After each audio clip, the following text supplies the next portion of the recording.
Hey everyone, in this tutorial we're going to take a look at the 4 different texture bake options available with Headshot 2.0.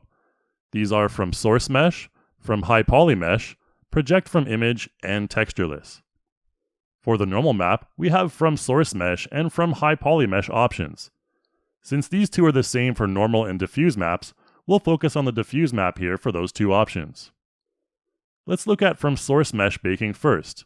If you're using a high poly model with details and a texture in the diffuse channel, then in the Bake Diffuse option, be sure to select from Source Mesh in order to use that texture as the diffuse bake source. The same goes if you are baking a normal map.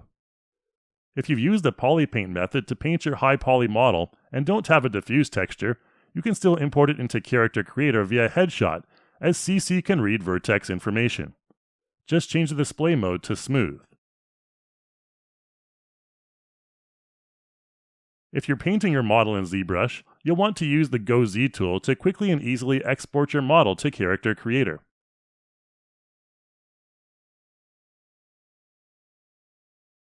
You can also export the FBX manually from ZBrush as well.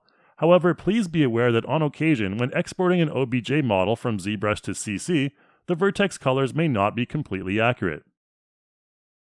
The next baking option is from High Poly Mesh and Vertex Color, which is used when working with a low poly model for a quicker and smoother headshot workflow.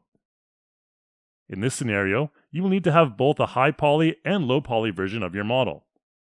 Since this baking option reads the vertex colors, you only need to export the high poly model with vertex colors.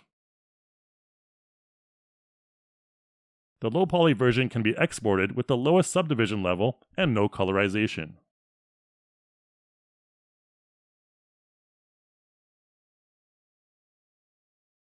I'll import the low poly version into Headshot first and go through the first 2 steps.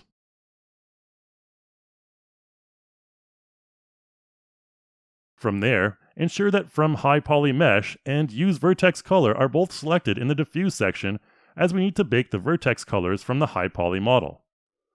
I'll then load in the High Poly Mesh for both diffuse and normal maps.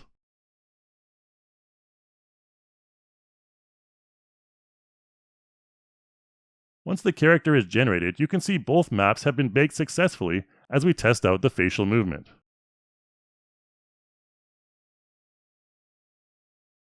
The next option is Project from Image, which is similar to the legacy Headshot workflow. In this case, you will only have a single front-facing image without any diffuse maps or vertex color information.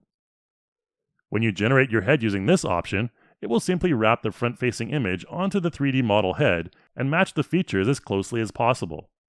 However, initially you may notice a number of different areas where the material needs to be refined.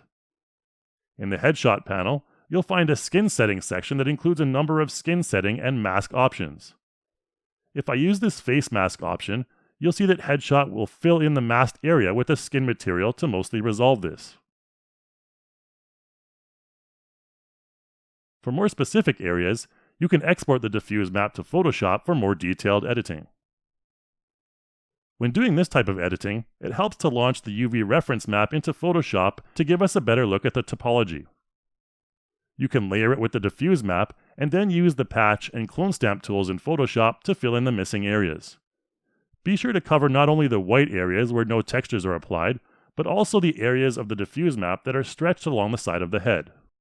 This process can take a bit longer depending on the scenario, but requires only a single image as your initial resource. When you're finished, press Ctrl S in Photoshop and your maps will automatically update in Character Creator. Lastly, there is the Textureless option, which you can use when you have a mesh but no bakeable textures. When you generate this type of head, it will initially be assigned a simple texture with a basic normal map. You can assign a free embedded skin material by going into the Skin and Makeup folder under Free Resources. There you'll find a number of skin material templates that are included with Character Creator. You can also purchase additional skin types in the Content Store. When you apply the template, ensure that you check Ignore Head Normal Texture, as Headshot has already baked the model's head normal texture and it doesn't need to be replaced. As you can see, the results look great. However, we still need to bring life to those eyes. We can find the eye templates under the actor category and apply whichever color we want. Now you've got a complete character. That's about it for this tutorial, guys. Thanks so much for watching, and I'll see you in the next one.